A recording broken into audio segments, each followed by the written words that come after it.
Baik, Bapak Ibu jamaah yang dimuliakan Allah Subhanahu wa taala. Selanjutnya tadi saya sudah dapat informasi Ustadz Muhammad Jazir sudah bersama kita di webinar ini. Assalamualaikum Ustadz. Baik, jamaah yang dimuliakan Allah Subhanahu wa taala, kita masuk kepada materi yang berikutnya. Sebelumnya kami akan sedikit bacakan. Ustadz Muhammad Jazir, ASP, mempunyai gagasan-gagasan yang di zaman yang membutuhkan, di zaman modern yang membutuhkan perkembangan-perkembangan yang sangat cepat berubah. Ya.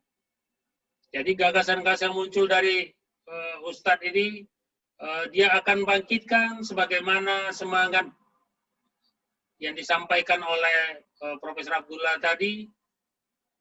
Masjid Jogokarian jadi tidak sekedar sebagai tempat melaksanakan sholat, tetapi justru sebagai pusat sosialisasi masyarakat. Masjid yang berdiri pada 22 September tahun 1966, ya, yang awalnya hanya berukuran 9,9, mulai dipakai 20 Agustus tahun 67. Ya. Waktu itu yang sholat hanya 10 orang dewasa dan sisanya anak-anak.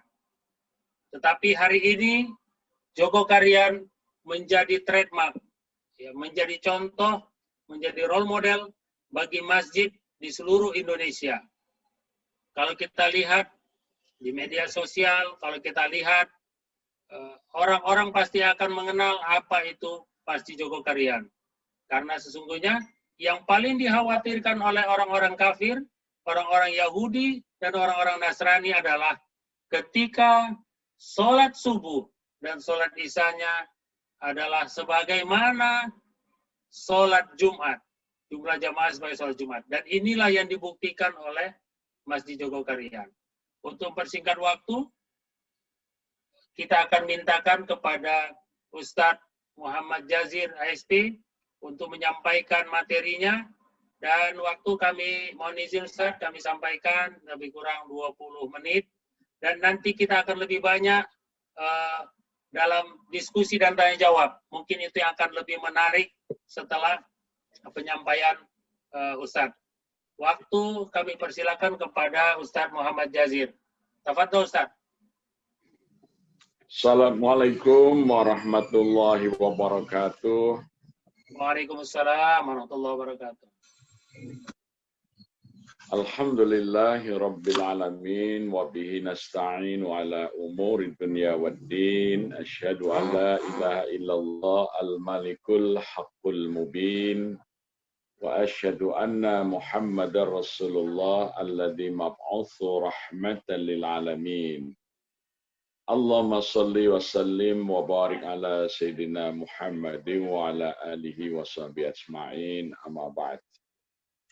Yang saya hormati narasumber dan juga moderator beserta seluruh pengurus dari Forum Silaturahim Masjid Kota Medan, demikian juga para peserta webinar. Alhamdulillah malam hari ini kita dapat bersilaturahim untuk berdiskusi mengenai bagaimana pengelolaan atau manajemen masjid di masa pandemi. Yang pertama bahwa ada 3 kewajiban manajer masjid. Artinya ada 3 fungsi manajemen masjid yang diperintahkan Allah di dalam surah At-Taubah ayat ke-18, yaitu aqimis shalah wa atuz zakah wa lam yakhsha illallah. Jadi para pengurus masjid, para takmir masjid, para dewan kemakmuran masjid berkewajiban yang pertama memobilisasi, menggerakkan, mengorganisir rakyat, masyarakat, umat untuk berbondong-bondong memenuhi masjid-masjid di saat sholat berjamaah. Ya, ini kewajiban manajemen yang pertama. Jadi bagaimana sebanyak mungkin masyarakat itu menegakkan sholat berjamaah di masjid apabila telah masuk pada waktunya. Nah, maka ini harus dimulai dengan memiliki data. Siapa sesungguhnya yang harus mengisi soft masjid kita? Ya, ini kami lakukan sejak tahun 1999. Itu saya buat pendataan pertama. Ternyata warga di Kampung Jogokarian yang menjadi objek dakwah masjid ini ada 907 kepala keluarga, ya, 2.973 jiwa, yang mukalaf, yang sudah wajib mengerjakan sholat itu ada 1.839. Dan dari 1.839 masih ada 816 warga yang belum sholat. Nah, maka prioritas kami kemudian berdasar data ini adalah mengadakan gerakan mensolatkan orang hidup. Ya, bagaimana yang 816 warga yang belum sholat, yang muslim, yang sudah wajib sholat ini, mengerjakan sholat. Nah, masjid kemudian mengirim tim yang kami sebutkan 17. Jumlahnya 17 orang, simbolik mengerjakan sholat itu sehari semalam 17 rakaat, mengunjungi rumah-rumah untuk menawarkan dan menyampaikan penawaran bahwa masjid akan memberikan bantuan ustadz untuk membimbing yang mau belajar sholat ya, di rumah mereka sampai mereka bisa, ya waktunya kapan mereka bisa, ya, dan ini gratis, ya. Bahkan bagi yang ikut pembelajaran sholat ini kita berikan bingkisan seperti sarung, peci, baju koko, ya, ibu-ibu ya kita berikan mukena, kita berikan sajadah, ya. Alhamdulillah. Kemudian setelah program ini berjalan tahun 2005 itu dari 816 yang belum sholat tinggal 315. Kemudian tahun 2009 itu tinggal 87, tahun 2011 tinggal 27, 2011 itu tinggal 4 orang. Jadi warga yang tadinya belum sholat karena pelayanan yang diberikan oleh masjid. Kemudian mereka yang sudah sholat digerakkan untuk datang ke masjid. Ya, dengan cara apa? Kita berikan undangan yang menarik. Jadi undangan itu menghadirkan ya, tidak sekedar memberi undangan. Undangan itu sudah ada namanya seperti undangan pengantin. Kemudian di situ ya kita kasih nomor undian untuk door prize, ya. Door prize-nya dari kompor gas, sepeda sampai ya kulkas gitu ya. Kita carikan sponsor dan alhamdulillah mulai 5 tahun terakhir itu kita bisa menyediakan door prize utamanya 4 tiket umroh ya tiap tahun bagi mereka yang aktif sholat berjamaah. Dan kita sediakan subuh ya kopi susu, kalau hari Ahad ada sarapan pagi, kalau hari Jumat habis sholat Jumatan makan siang bersama. Pokoknya masjid harus menjadi tempat yang nyaman, yang menyenangkan bagi masyarakat. Ya. Jadi ini adalah gerakan memobilisasi, menggerakkan, mendorong masyarakat untuk menghadiri panggilan adzan ketika sudah masuk waktu sholat. Jadi kalau dulu tahun 2000 sebelum ada gerakan ini, sholat subuh paling 35 orang, 30 orang. Sekarang alhamdulillah ya, itu selalu penuh setiap hari, ya, waktu subuh juga, ya, termasuk di masa pandemi ini tetap saja, ya, karena kami tidak tutup dan tidak boleh menutup masjid. Ini bagi kami begitu. Ya. Tetapi masjid harus melindungi jamaah jangan sampai terpapar COVID-19. Maka masjid melaksanakan protokol kesehatan yang telah ditentukan oleh WHO, ya gitu. Jadi kami belum pernah tutup, belum pernah, tetap sampai hari ini 24 jam masjid kami buka. Tetap pelayanan, ya. Sehingga kami pernah didatangi wali kota, wakil wali kota, Kapolres, Pak Ustadz, kenapa ini tidak ditutup masjid? Masjid yang lain tutup. Saya bilang, ya mohon maaf, kami ini ditunjuk untuk memakmurkan masjid, tidak untuk menutup masjid. Kalau soal pandemi, kami akan atasi dengan prosedur kesehatan yang ketat. Lebih baik daripada prosedur orang ke kantor pemerintah, ke bank, kemana-mana. Ya, fasilitas kita lebih baik. Itu, ya. Jadi kalau sampai masjid ditutup, kantor harus tutup, bank harus tutup. Karena masjid melakukan protokol lebih baik dari mereka. Ya, nah seharusnya pemerintah juga tidak boleh berpikir menutup masjid. Menurut Undang-Undang Dasar 45, ya, sholat berjamaah ke masjid itu hak asasi. Dalam pasal 29 disebut, ya, setiap warga negara berhak untuk melaksanakan ibadah menurut agama dan kepercayaannya. Menurut kita, ibadah sholat wajib ya tetap di masjid yang terbaik. Itu hak asasi kita, tidak boleh dilarang oleh siapapun, termasuk oleh pemerintah. Sedangkan kewajiban pemerintah menurut pembukaan Undang-Undang Dasar 45 alinea ketiga adalah melindungi segenap bangsa dan seluruh tumpah darah Indonesia. Jadi pemerintah tidak boleh memerintahkan untuk masjid.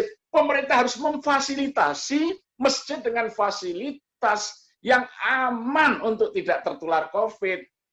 Jangan malas dan bodoh jadi pemerintah hanya nyuruh masjid aja tutup.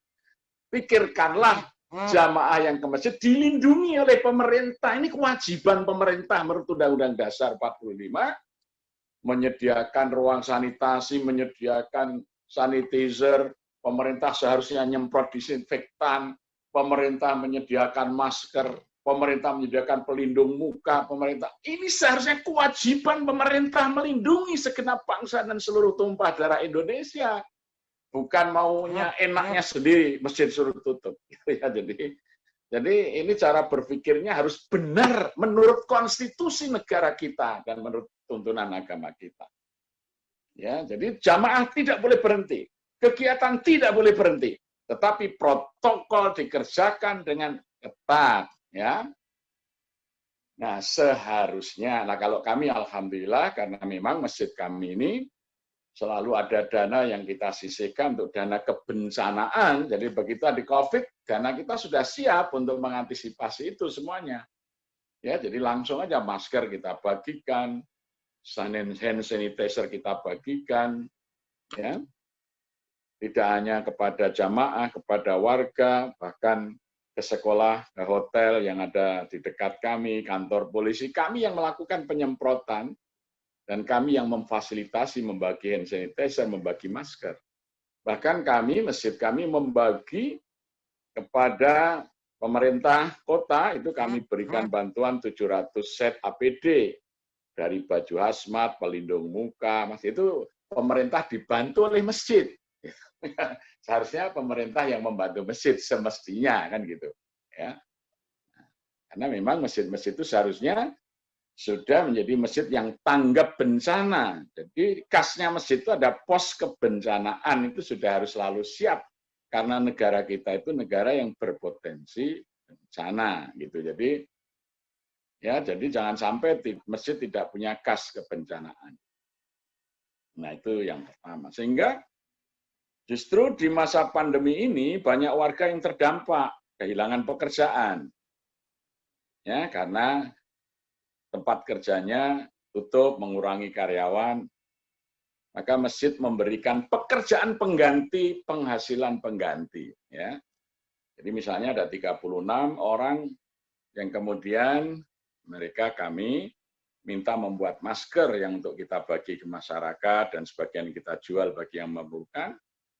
Masjid menyediakan kainnya dan kemudian mereka menjahit maskernya. Ya, kita beri upah satu masker, ongkos jahitnya 1.500. Ternyata satu orang bisa minimal 75 masker. Jadi dia selama nggak kehilangan pekerjaan di tempat lain, membuat masker dari masjid itu punya penghasilan yang cukup. Bahkan ada yang lebih tinggi daripada gaji di tempat semula bekerja.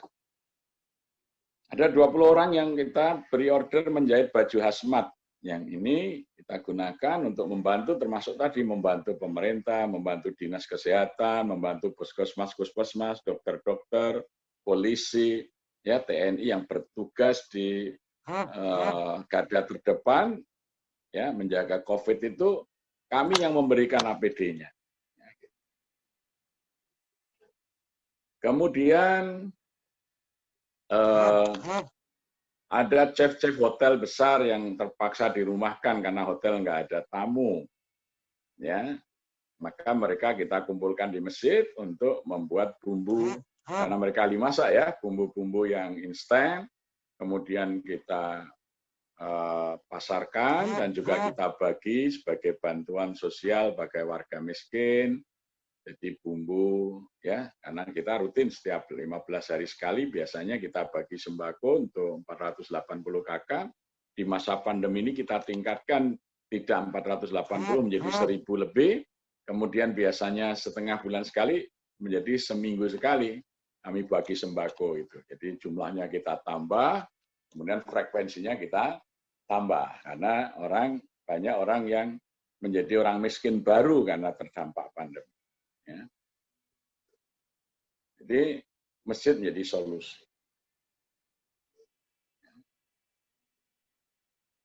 Banyak ya program yang kita lakukan. Kita membuat hand sanitizer sendiri. Mulai dari proses kita membeli ubi kayu. Ibu-ibu yang nggak bekerja kita minta mengupas ubi. dari ubi kayu kita buat etanol, etanol kita suling menjadi alkohol, dari alkohol kita proses jadi disinfektan, kita proses jadi hand sanitizer, jadi sabun. Nah itu diproduksi oleh masjid dan itu memperkerjakan banyak orang. Jadi kira-kira di masa pandemi ini ada 300 orang lebih ya yang kemudian bisa mendapat pengganti pekerjaan dan penghasilan dari kegiatan yang disediakan oleh masjid. Maka ketika tadi wali kota dan rombongan datang, saya jelaskan, ya kalau masjid saya ditutup itu 19 karyawan masjid ini siapa yang akan memberikan gaji? Kemudian ya 300 orang yang bergantung hidup dari kegiatan masjid ini kalau pemerintah kota bisa mengganti silahkan aja. Ya kata Pak Wali Kota, wah kami nggak ada APBD, kami tanpa APBD bisa, gitu ya. Ini jadi, nah akhirnya malah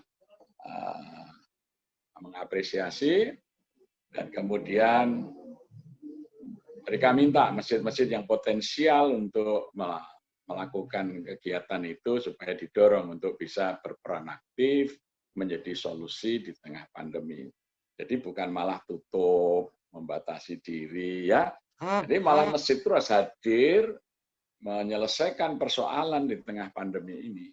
Jadi jangan malah membiarkan jamaahnya kebingungan gitu ya. Ini seharusnya idealnya begitu. Maka harus ada perencanaan dan lain sebagainya. Masjid harus sudah disiapkan menjadi masjid yang tanggap bencana. Jadi, alhamdulillah, pandemi tidak pandemi, aktivitas kita berjalan seperti biasa, cuma kita mengikuti protokol COVID. Ya. Kalau misalnya buka puasa Ramadan, biasanya itu 3.500 porsi kita sediakan pakai piring, kemarin kita ganti dengan box, tidak pakai piring. Ya, biasanya makan bersama di masjid, sekarang yang boleh makan bersama kita batasi 1.000, yang lain kita antar ke rumah-rumah. Ya, itu buka puasanya. Jadi tetap cuman ada penyesuaian dengan protokol kesehatan. Masjid tetap 24 jam buka, ini masih ramai nih di masjid kami ini. Aktivitas masih seperti biasa, tetapi tadi protokol kesehatan tetap diperhatikan. Syukur masjid bisa hadir memberi solusi di tengah kebimbangan umat, kehilangan pekerjaan, kehilangan penghasilan, dan lain sebagainya. Masjid hadir. Ketika anak-anak sekolah daring, ya mungkin pulsa sinyal nggak bagus, belajarnya pindah ke masjid karena seluruh area masjid adalah hotspot area, wifi-nya sinyalnya bagus. Kalau nggak punya HP, pakai komputernya masjid, ya, dan didampingi oleh tutor. Maka kita sebut namanya siber, sinau bareng, belajar bersama. Jadi malah anak-anak sekolah itu tetap sekolah, tidak ke sekolah, ke masjid sekolahnya. Jadi masjid tambah ramai anak-anak sekolah itu. Karena di rumah kalau mau tanya matematika, mau tanya fisika, mau tanya bahasa Inggris, belum tentu orang tuanya bisa menjawab. Di masjid kita sediakan pendamping-pendamping yang bisa membantu mengerjakan tugas-tugas sekolah. Jadi sekolahnya malah pindah ke masjid. Ya. Inilah fungsi masjid sesungguhnya menjadi tempat untuk mengatasi masa-masa krisis. Jangan sampai di masa krisis orang malah kehilangan masjid gitu. Jadi karena masjidnya ditutup, dikunci. Ini cara berpikir yang harus dikoreksi kalau itu terjadi. Oh, izin Ustaz. Ya. Ini cukup menarik nih saya lihat ya, tapi dengan kondisi ini saya justru ingin kita lebih mendalaminya dalam bentuk diskusi nih. Ya, boleh silakan.